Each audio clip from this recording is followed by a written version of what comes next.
Eagle looking great. Your go. Hello, everybody, and welcome back to another episode of the Sci-Fi Wise Guys with horror in space. In space. My name is Chris. And my name is Anthony. I don't know why we said it like that. Why did we say it like that, Chris? I was going to give myself a code name, and I changed my mind at the last second. Oh. How you doing, pal? You already have a code name. It's DB. Oh, yeah, it's true, huh? Yeah, you don't get to choose your own code names. No, you can.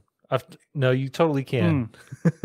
No, you can choose your own nicknames. We've had that argument.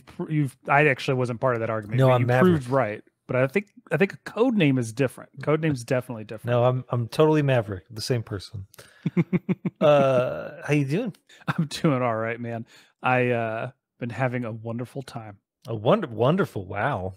Wonderful. Yeah, wonderful. Well, between watching the horror movies and then while we're recording this, Ahsoka is just about to wrap up, and so I'm enjoying that. And we're just about in the middle of Lower Decks. It's just been a lot of fun. It's been good. It's been really good. Okay. Yeah. Neat. Yeah. I'm gonna go see Expendables with my dad. Ooh. Yeah, should be fun. Expenfordables. That's like the thing. That's how we bond. Just go watch bad action movies. I have high hopes for this one. Let me know. I will. You want to come? When is it? I have Friday. I think I'm going to try Friday. Maybe not Friday, and definitely not Saturday. Yeah, definitely not Saturday. Definitely not Saturday. Yeah. Yeah. Other than that, not much has been going on. Okay. Just work, stuff. Yeah. How have you been? How's nesting? It's fine. I was on the phone yesterday. I was on hold waiting for someone else because I had called some vendor and I was trying to get a hold of their tech support, and I'm sitting there. Yeah. Just, you can't, if listeners of the pod, not viewing, but you just spin in your chair mindlessly. Mm-hmm. I did a complete 360 and I looked over at my workbench and I realized that there's a bunch of stuff on it that I'm going to have to throw away or put up because my future son is literally just going to eat it and die. Yeah. Yeah. So you're saying that your wife is birthing an idiot? Well, I mean, they're babies. Of course they're idiots. They're all little idiots. Yeah. I mean, you don't have to do it right away. It's a little while before they can, get in there on their own, reach whatever they're trying to reach. I am sooner than you think. I am the kind of person, though, if I don't do it as soon as I think about it, I'm never going to do it. Speaking of things that I never thought I'd do, our friend Raul. Yeah. I'm going to go ahead and spoil it for everybody. Your friend Raul, yeah. Just welcomed his second son. Oh, very onto nice. the planet. So congratulations, Raul. If you're listening to this and you didn't give anyone the permission to tell anybody that, this doesn't come out until the middle of October. So say he's got like a month. I think we got like a month literally of lead time. He's got plenty of time to tell people. Enough about the small talk. I want to talk about what we watched. Small talk. The small talk. I want to talk about what we watched. What did we watch, Anthony? We watched the 2005 science fiction film directed by Andrzej Bartwek, loosely based on the video game series of the same name, Doom. This no one gets out alive. This is our second Doom. Yeah, it is. Is this Doom? Is this our Doom Returnal? Yes, Doom Returnal will be the name of the episode. Because why not? Why the heck not? This is the 2005 The Rock, because he's not billed as Dwayne Johnson. He's billed as The Rock, Karl Urban vehicle. Let's get some facts out of the way. On IMDb, this thing is sitting at 5.2 out of 10 stars, which, by the way, Doom Annihilation, 3.8. Yeah. Figure that out. Fascinating. Very fascinating. This blurb reads, Space Marines are sent to investigate strange events at a research facility on Mars, but find themselves at the mercy of genetically enhanced killing machines. Over on Rotten Tomatoes, this is 18% rotten, with a 34% audience score. Oof. Yeah, critics' consensus. The FPS sections are sure to please fans of the video game, but lacking in plot and originality to please other movie goers. You might also, if you like this, you might also like, it says, Underworld Evolution, Resident Evil, Alien vs. Predator, Blade 2, and Alien vs. Predator Requiem. Yeah, Okay. Going over to Metacritic, generally unfavorable with a 34 meta score and a mixed or average user score of 5.0. Yeah, okay. I agree. Going over to Letterboxd, which is great. Like, it's so weird to see young Dwayne Johnson or younger, like him early in his acting career. I'm so used to him being bulkier and balder. This is sitting at a 2.0 on Letterboxd, so coming at a 4.0 if we average it out. I'm going to read this longer blurb they have here with the tagline, "No one gets out alive." A team of Space Marines known as the Rapid Response Tactical Squad, led by Sarge, is sent to a science facility on Mars after somebody reports a security breach. There, they learn that the alert came from after a test subject, a mass murderer, purposefully injected with alien DNA, broke free and began killing people. Dr. Grimm, who is related to team member Reaper, informs them all that the chromosome can mutate humans into monsters and is highly infectious. I feel like that's like the first 2/3 of the movie that they just gave away. It's like this. Spoilers. This movie takes a while to get there, and this is like, yeah, we're just gonna. You can just skip these 20 minutes. Yeah. So that's what we watched. That's what we did to ourselves this week. So Chris, now that we know how everyone else felt about this movie, why don't you share with the people what you thought about this movie? What were your initial thoughts? This isn't the first time you've seen this, right? Have you seen this before? I have seen this movie many times, right? Like, this is like something you watch ritualistically. I might have seen it more than once, less than 10 times. So like every Thanksgiving that you can remember. I told you at the beginning I had a bit. Just to answer my own question, I've seen this one other time. Okay. In the theater. Okay. Yes. So yes. Here's the bit. Yeah. Okay. On a previous episode of our podcast, you said that you were going to watch the Alien movies. Yes. Okay. Have you watched Aliens yet? No, because I'm catching up with everything else. You don't have to, because you just watched the homeless man's version of Aliens. No, don't tell me that. No, I'm telling you. Like, when you watch Aliens, you're going to be like, holy shit. Oh my God. Doom just ripped off this movie completely in every single way. And Really? They did a piss poor job of it. That being said, here are my initial thoughts and opinions. Just as bad as I remember. That being said, I don't actually hate this movie. Yeah. I think the biggest problem with this movie is its title and the fact that it's even related to the id Software masterpiece classic that is the Doom franchise, with the exception of possibly Doom 3 BFG edition. That's all I'm going to say. Outside of that, it's actually a decent science fiction action flick. Science fiction action flick. I think that for the most part, the acting isn't great because it doesn't need to be. This movie's, like I said, biggest issue is the fact that it's related to Doom. Had it never been called Doom, had it been called something super generic, like, well, I was going to say Raiders of the Ark, but that didn't work. No, but it could have been it could have been called Space Marine. It could have been called well, they can't call it Ghost on Mars. Damn. How about Mars Attacks? Nope, can't do that. I don't know. Make up some generic name. Done. Gloom. BFG. I don't know. So the effects are okay, right? They're not great. It's 2005. Well, this is a mid 2000s movie, and it's written all over it. It's in your face. It's splashing you. Of it, like I said, I've been watching all the Supernatural, how they always like splash people with holy water. That's what happened when I sat down and started watching this movie again. 2005 came around and just started splashing me in the face with water. The sets are actually pretty neat. I actually really like the setting, like kind of like the Mars. Like I think they're supposed to be on Phobos. We don't really know. They're on. Right? I don't know. They never really say. Yeah. Yeah. Well, the original Doom game takes place on Phobos and Deimos. I'm not going to argue one way or the other. Not really sure where this movie takes place. What's her name? Sam Grimm constantly says things like the planet's dead. So I think it was supposed to be on Mars. Yeah. Like the Universal logo at the beginning of the movie was Mars, right? Yeah. Yeah. So I I didn't catch anywhere where they just came out right and said it. Sure.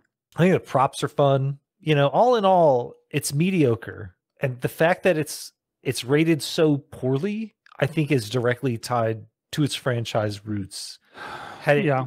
Like, you could have called this movie Alien Warfare, and I think it would have gotten a 5.5. You know what I mean? Like, Well, it does. I mean, it has, what is it on IMDb? It was a 5.2. Yeah, I think it would have been rated a little higher if it been called Alien Warfare. Interesting. Well, Alien Warfare is a better movie. But moving past that, allow me to retort. The sets are bad. The special effects are pretty good. The monsters, Doug Jones in a monster suit is never bad. It's a win. Right. It's always a win. And I think it works. The monster suits and the special effects, the practical effects, I should say, look great. There's just unfortunately, the movie has several just fundamentally broken things in its DNA. And that was a direct reference to the chromosomes. So one, you mentioned that Doom 3 was maybe not as well received as the rest of the Dooms, but Doom 3 came out around the time this movie came out, and they screened Doom 3 for the filmmakers, people who are making the movie, to get that aesthetic. So this movie, which is based on Doom, is based on the version of Doom that is the least Doom to begin with, right? So you're starting on your back foot, but that's not really their fault, right? That's Carmack's fault. Blame him for all of it. Blame him for a lot of things. For a lot of things. So the things that make this movie a solid 4, in my mind, aren't the effects. I mean, the sets, yeah, they look like the game, but they also don't make any sense. Like, why is it so dirty? Why? Like, it doesn't matter. It's a scientific facility, and it's dank is the word I'm going to use to describe it. It's no good. So the things that are really wrong with this movie, one, way too much exposition. They take forever to get there.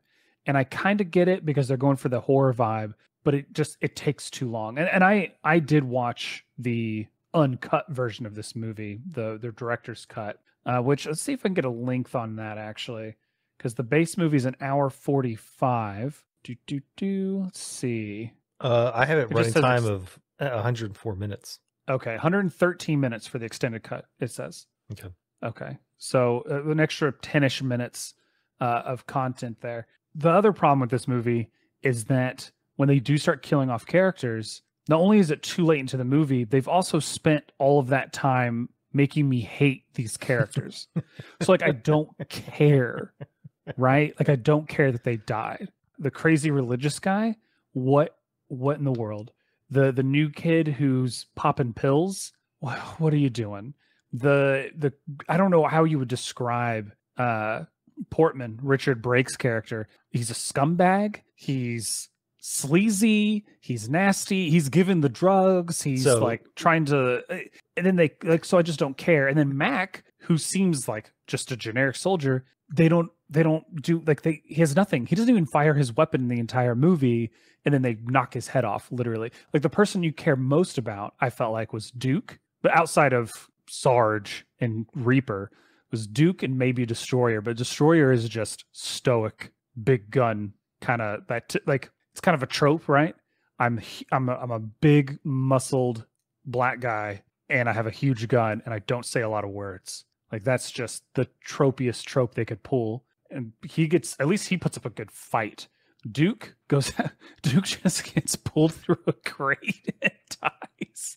Nothing happens. So then we start killing people off. I just don't care. And then it takes them forever to get to killing civilians, like other people actually dying. So it's just I think that the characters aren't developed enough and they're not likable enough for this to be a horror film. Mm-hmm. And there's not enough action in the first hour and a half of this movie for it to be an action film. So you're just kind of waiting for the movie to happen. And that's why it's bad. The effects are fine. The acting is fine. We've seen way worse movies. I think that a lot of people will, if you read like the reviews and whatnot, they're like, well, for a video game movie, it's blah, blah, blah. I'm like, no, these are just things that are wrong with the movie, because I'm gonna hate to break this to you, but Doom doesn't have a plot. Yeah. You wake up, there's demons, you kill them. Yeah. So everything that's wrong with the plot of this movie has nothing to do with the video game and everything to do with whoever wrote this script. And I'm gonna pull it up, actually. Who did write this script? Dave Callahan and Wesley Strick. Let's see what else they've written. Pulling up Dave on IMDb. Writer. Wait, Oh is that shoot! Shang-Chi? He wrote Mortal Kombat? Spider-Man Across the Universe, Shang-Chi and the Legend of the Ten Rings, Mortal What? Kombat, Wonder Woman 1984, John Claude Van Johnson, Expendables 3. Oh, characters. Like I guess he maybe wrote the first one. Yeah. Okay, so he's got a mixed bag here. Because I mean, Spider-Man Across the Spider-Verse is definitely a standout on this list. I think the worst movie on his filmography is Wonder Woman 1984. Yeah, I was gonna say that's probably like that. Yeah, yeah. Because I will not hear anything. This was his I will first. not hear it. This is his Mortal first Kombat. screenplay, like his first full-length screenplay. Wesley Strick. Let's see, writer, 21 writing credits. Man on High Cast, a lot of TV. Carnival Row. Wrote the new Nightmare on Elm Street. I say new, the one from 2010. He wrote Cape Fear. Yeah, that's a The pretty good Saint. movie. Decent movie. Yeah, so he's coming in a little mediocre, but I mean he's working, so good for him. I think he's mostly a screenplay writer. Yeah, that's what it looks like. Yeah. So the idea is that there's just who cares what you call the movie? Right. Because it's not really Doom. It's not really a horror flick. There's some good gore in it. It's not really an action movie until like way too long into the action. And so it's just meh. It's just meh. It's just a disappointment. It's not horrible. I think anyone rating it a 1 or a 2 is overreacting. And I'll admit that in 2005, going into a movie called Doom and being a fan of Doom and having played Doom, maybe my expectations are a bit higher. So if you look at some of the old IMDb reviews from 2006, they're definitely bashing it pretty hard, maybe a bit too hard. But the point is that it's a generic horror sci-fi action movie that does all of those things poorly, that has a Doom veneer. And that's it. Yes, that's it. Yeah, that's all we get. Yeah. And the only good thing I can say about this movie is it didn't tank Karl Urban's career. Let's see what he was up to in 2005. Yeah. I mean, did he just done Lord of the Rings, I guess? Let's see, 2005. I'm looking him up. I'm gonna put it when I get down here. So he Return of the King was 2003. Chronicles of Riddick, Born Supremacy, Doom, Pathfinder, in Bones. I mean, this movie had a solid chance of killing his career. It did. I mean, I think because you have all of these things kind of back to back, right? Especially coming out like Born Supremacy and Lord of the Rings. I think he had to fail more than once. Yeah. I mean, he's not a point of failure. It's just, it's a Karl Urban vehicle going to work. Yeah. I think Chronicle of Riddick, Doom, and Pathfinder are probably the 3 biggest misses in this period. Because we're going to say that we're going to call Ghost Ship not that period. I don't know what. No, I meant after Lord of the Rings. Oh, after Lord of the Rings. I've never even seen Ghost Ship. Yeah. But like, because I've never. Don't worry, we'll put it on the list. I've never seen Comanche Moon. But then after that, he's Bones and Star Trek. Mm-hmm.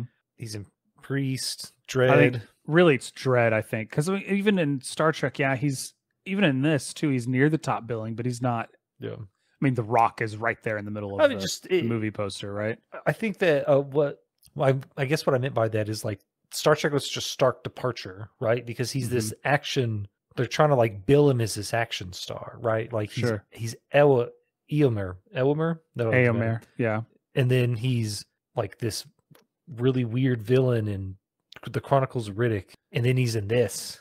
Yeah. And it's like what exactly trying to do? And then he's in Priest, which isn't a terrible movie. I actually really like Priest. He's a decent villain in it. But then it's such a huge turnaround when he's Bones. Like, it just that range. So I don't know, because we've brought up Star Trek, so I'm gonna get on it for a moment. Maybe the best casting out of that cast for the 2009. I don't know. Anton Yelchin is great. Oh yeah, he is a great Chekhov. Holy crap, he was a stormtrooper in Rise of Skywalker. Uncredited. Yeah. Neat. Yeah. I think everyone was trying to get little cameos in those movies. I mean, his best movie is definitely Thor Ragnarok. Behold, my stuff. Simon Pegg is Scotty. Okay, yeah, I was just thinking of Spock Kirk and Bones out of the three. No, that's fair. Yeah. But no, that movie, the Star Trek, the Kelvinverse movies or whatever, some great casting. Yeah. Say what you want about the movies. I think they're fantastically cast and well acted. Yeah. Regardless, back on horror in space. Yeah. I mean, I think a lot of people would consider, like, just last thing on Mr. Urban.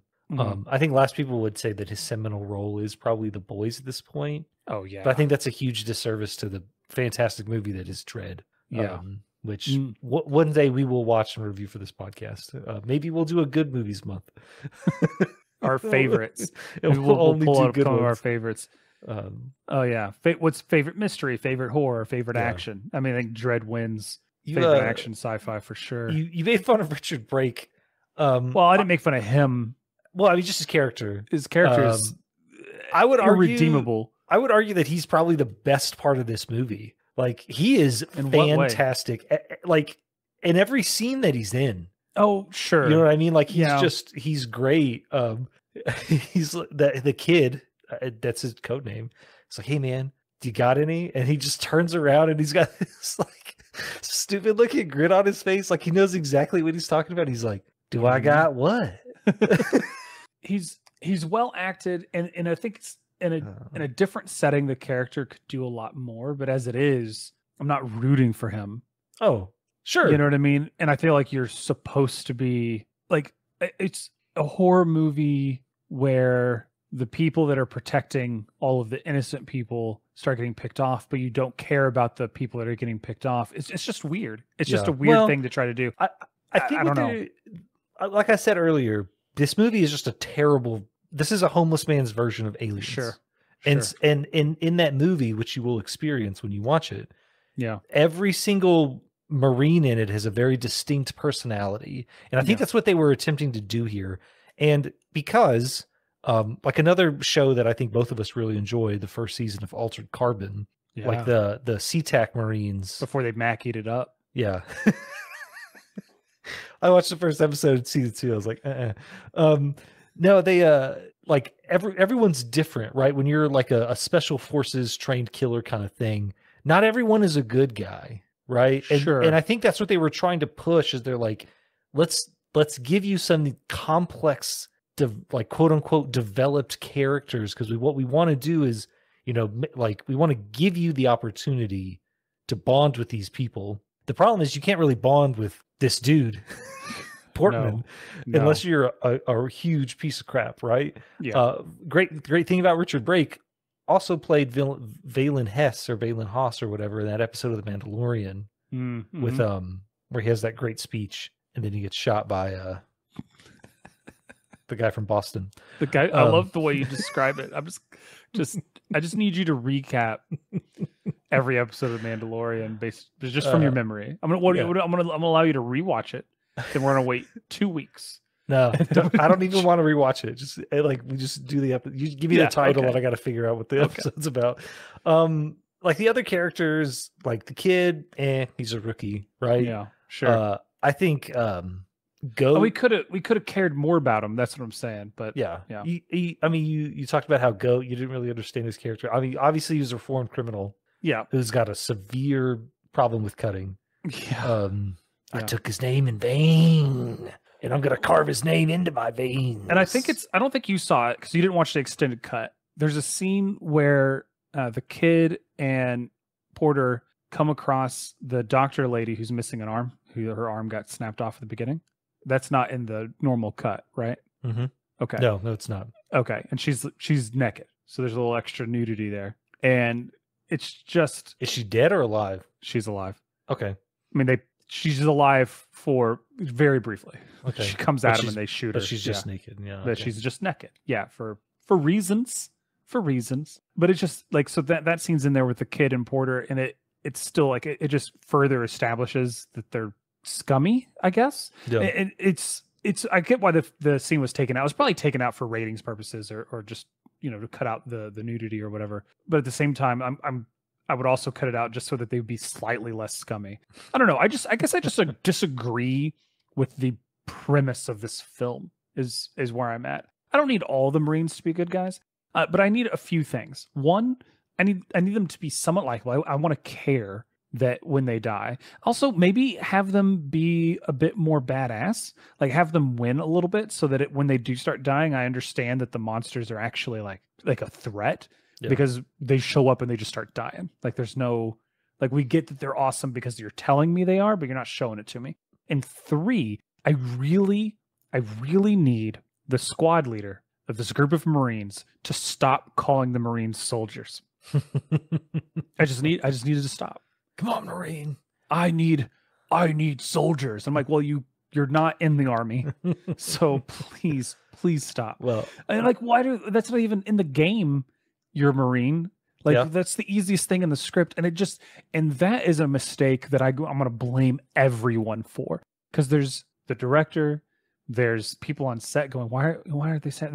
There's the actors who could easily say, hey, this doesn't make any sense. Can I just use this word instead of that word so that it makes more sense? Like there's a billion people there's a large number of people that's had to go through for them to make that mistake multiple times. Feel free to criticize me for this one, but I feel like Dwayne "The Rock" Johnson looks at the script and just says the words. Oh, sure. Right? But I'm thinking of everyone else. There's so many people is what I mean. Yeah. And I'm really glad it was Karl Urban and not Vin Diesel as the other co-lead because, I didn't realize that him. Yeah.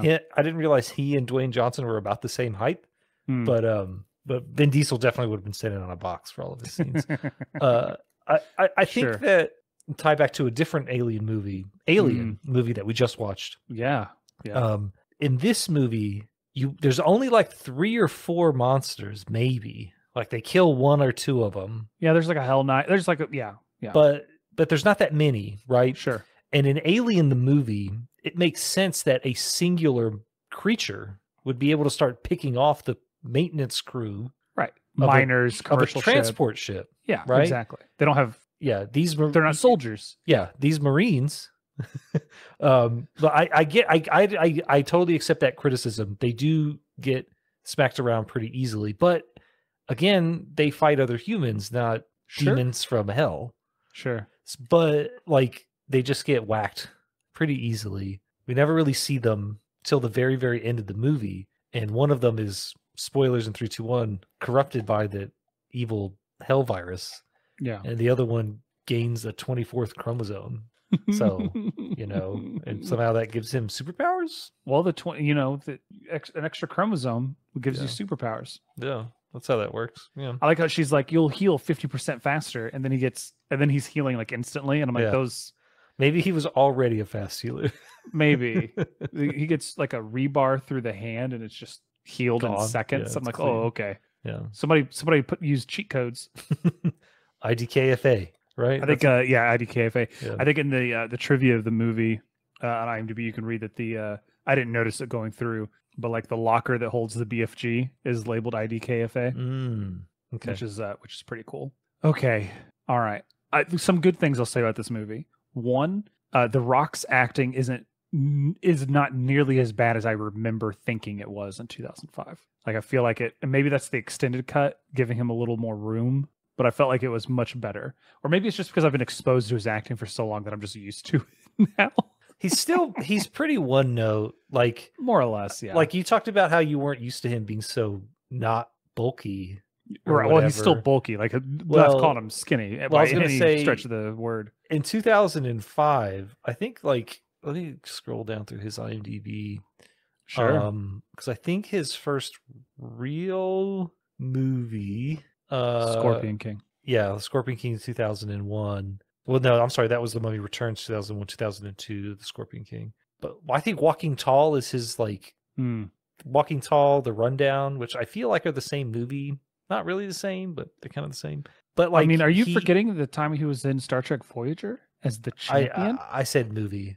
Oh, you did. Okay. You did. But like, I think like he's still kind of involved in the wrestling business. Yeah. Right. And so I think that he's just not as bulky because I think he has to run around a ring. Sure. Oh, sure. I mean? Absolutely. He's got I'm not so much cardio. And then as he kind of phases out that part of his career and moves on to movies, he's able to train more, literally just for lifting. and then he somehow becomes the highest grossing actor in Hollywood.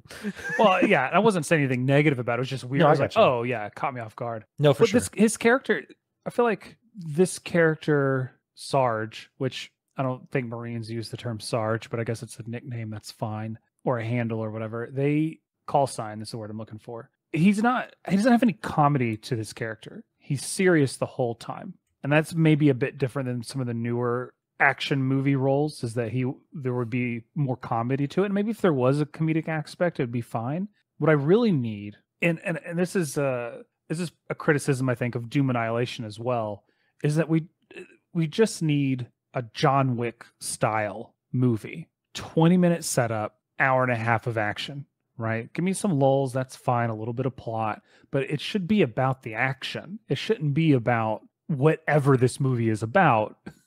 It should be about the action in the movie. Yeah. And it just doesn't do it. I remember in the theater in 2005, 2006, whatever, being pretty impressed with the first person sequence. Yeah. Which apparently took them 14 days to film, because it was just the technology to do that type of thing. There weren't like GoPros or whatever, I guess, for them to be able to use that. Looking back at it, having seen Hardcore Henry, it doesn't age very well, but I can acknowledge the effort that it took to put that in to a movie in 2005. And I'm glad they did. Like, I think that it was, it feels like a bit of a payoff. It's just, an hour and a half too late. Do you have an idiot of the movie besides everyone? Before I give my idiot of the movie, I definitely want to give a shout out to Rosamund Pike, who I feel that we have vastly underrepresented on this episode. Sure. She's way too overqualified to be in this film. Like, she's the best actor on set. Like, literally, she's the probably most talented person there. And if you don't know anything about Rosamund Pike, like, I think she's been in a couple of things, but she's just a great actress, right? Die Another Day. Pride and Prejudice. She turned down Harry Potter to do this movie. Yeah, well, we don't always make good choices. Yeah. Okay. Yeah. But she's a great actress. Way too talented to be in this film. And unfortunately, she's in it. I feel like my idiot of the movie has got to be whoever designed the Ark. Like the outside of the universe, or like in the movie? In the movie. Because they discovered the Ark. Right. Ancient Martians built it. Yeah. Whoever designed that. Okay. Some ancient Martian. Got idiot, it. Right? Because what probably happened was I think they had an Event Horizon situation where they go somewhere, like a different dimension, discover whatever, the 24th chromosome, come back, and leads all to their deaths. That's what I think. That's what you think? Yeah. I don't even know who my idiot of the movie would be. There's so many to choose from. The Invisible Hand of the Market is my idiot of the movie. The invisible what? The invisible hand of the market that is forcing the UAC to try to get more and more profit at the expense of morality, ethics. I mean, they show them experimenting on animals and then humans, which leads to the death of close to 100 people, maybe more with the people in Nevada, actually. Because like they were said 80 some odd people on Mars, and then how many other people died here. So there's quite a bit. There's a great line in this movie where they're looking at the skeletons or whatever. Sam and Reaper are looking at the skeletons, and he's like, "What do you think killed him?" And she said, "Well, time." And he's like, "You don't shield a child from time." Yeah. And then it zooms in on that baby skeleton, and I was like, "Holy shit!" That's pretty good. It's probably the best line of dialogue in the entire film. It's pretty good.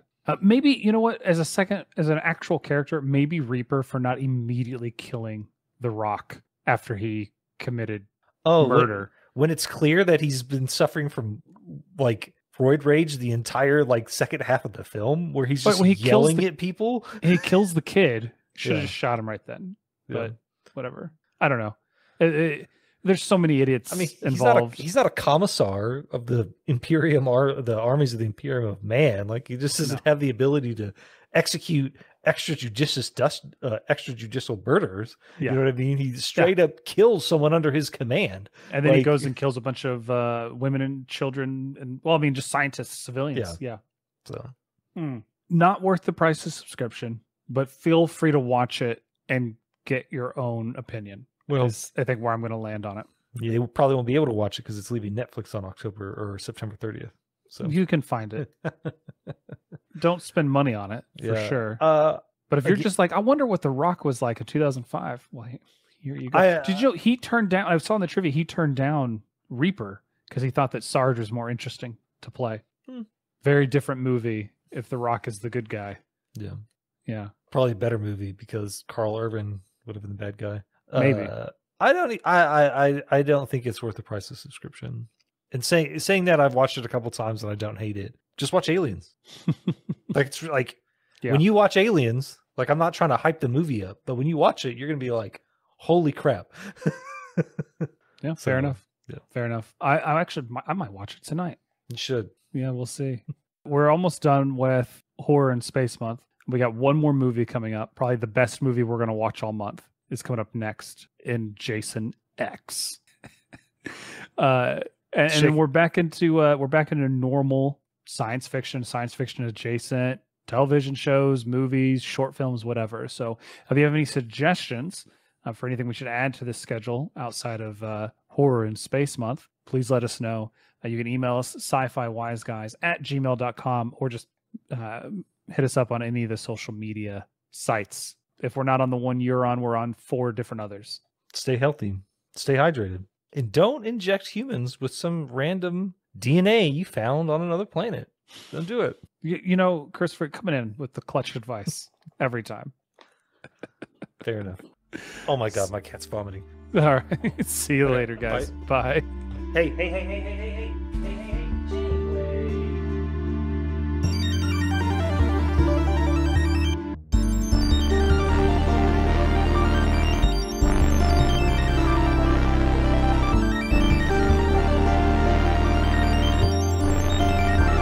Has landed. Does my room seem darker to you than normal? It feels darker to me. Maybe slightly, but or dimmer. I don't know what you're doing. Making a lot of noise. I'm picking up everything. I don't know what it is. Like you just moved your glasses. I heard it. I don't know. But your voice doesn't sound any louder. No, I can adjust my microphone. No, I mean, you do you, bro. Like whatever you want to do in your private time is up to you.